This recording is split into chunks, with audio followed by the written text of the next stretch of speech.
I am continuing in my reading. What I'm doing in this series is to read through the entire standard works of the Church of Jesus Christ of Latter-day Saints. This consists of the Bible, the Book of Mormon, the Doctrine and Covenants, and the Pearl of Great Price. I am continuing reading in a chronological order, according to event, not according to publication or volume.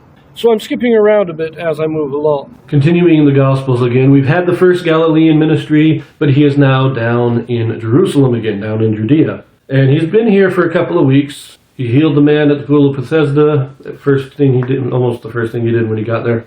And every Sabbath since then, the Jews have been trying to find some way to accuse him of blasphemy, of violating the Sabbath laws. Because remember, in the law of Moses, if you break the Sabbath, you can be stoned. So they're trying to find a way that they can actually kill Christ. And Christ keeps showing them their hypocrisy and setting things straight, and they're forming their conspiracy to kill Christ. Now, the last thing we read was him healing a man who had a withered hand on the Sabbath.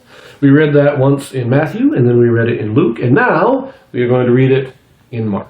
In this video, we have a Joseph Smith translation. Now, what the Joseph Smith translation is, this is a translation or correction done by Joseph Smith to restore those passages that have been lost or corrupted over the years. So we're going to read now in Mark chapter 3, verses 1 through 12.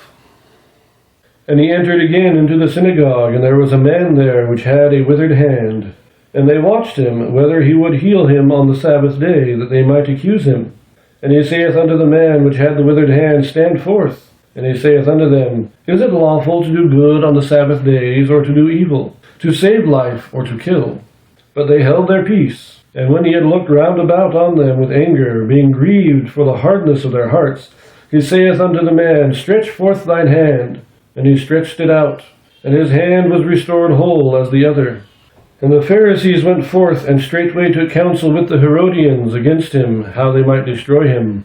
But Jesus withdrew himself with his disciples to the sea, and a great multitude from Galilee followed him, and from Judea, and from Jerusalem, and from Idumea, and from beyond Jordan. And they about Tyre and Sidon, a great multitude, when they had heard what great things he did, came unto him. And he spake to his disciples that a small ship should wait on him because of the multitude, lest they should throng him.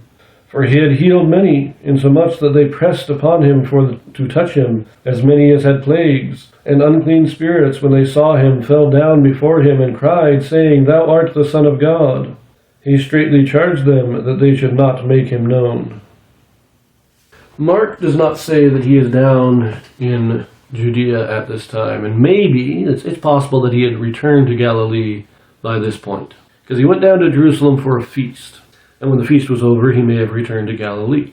Now, it could be that, in all three accounts, it says that when they started conspiring against him, he left again, and maybe that's when he went back up to Galilee. As it says, he went back to the seashore. Now, that could be, of course, the Dead Sea, but it's unlikely. There wasn't much reason to be sailing on the Dead Sea. So it seems that he has now returned to Galilee to escape from the conspiracy of the Jews again. But the multitudes are still thronging him. And there's many people who are just trying to touch him, because if they can touch him, they can be healed. Now, we're all familiar, I think, with the story of the woman with the issue of blood who touches him and is healed.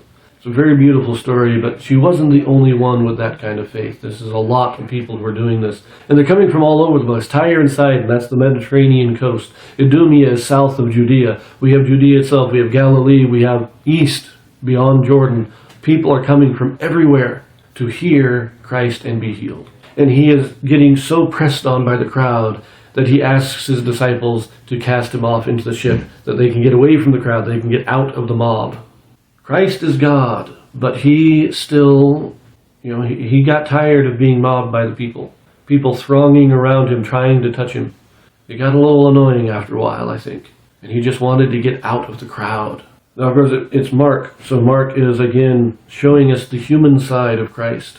And we see this in his desire to get out of the crowd. He's like, too many people. Let me get where I got some space, where I can stretch out. But also note, when he was healing the man with a withered hand, and he asked the question, is it lawful to do good or to do evil on the Sabbath, to heal or to kill? And when nobody answered him, and it wasn't just the Pharisees, it wasn't just the leaders that didn't answer him, nobody was willing to answer him, and it angered him. He said, man, these guys just aren't listening to me. They're not getting it. And we see again Christ's human side, his passions are being riled up here. And he heals the man because he has compassion on the man, but he is just upset at the people for not getting it. So now, let us turn to the Joseph Smith translation, see if there's anything new. In verse 1, we changed which to that. In verse 3, change saith to said. In verse 4, change saith to said. In verse 5, change saith to said. We also have this in the King James, stretch forth thine hand, and he stretched it out. And in the Joseph Smith translation, stretch forth thy hand, and he stretched out his hand. Minor updates, minor clarifications, you might say. In verse 9, instead of he spake to his disciples, he spake unto his disciples. Minor.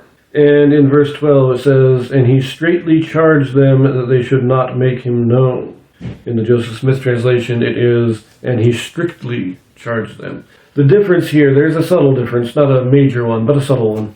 And it is, to straitly charge somebody means to immediately charge them. You say something and you immediately say, don't make me know. But we change that to strictly, and this is more not necessarily immediately saying it, but is putting a more binding word on you, a more binding commitment not to speak. You are being strictly told. Very subtle difference there. Not sure it's too important, but that's what we got. We leave that here, and in our next video we will be doing a combined reading of the 3 synoptic gospels again, and then we will be moving into the Sermon on the Mount. So I will see you there.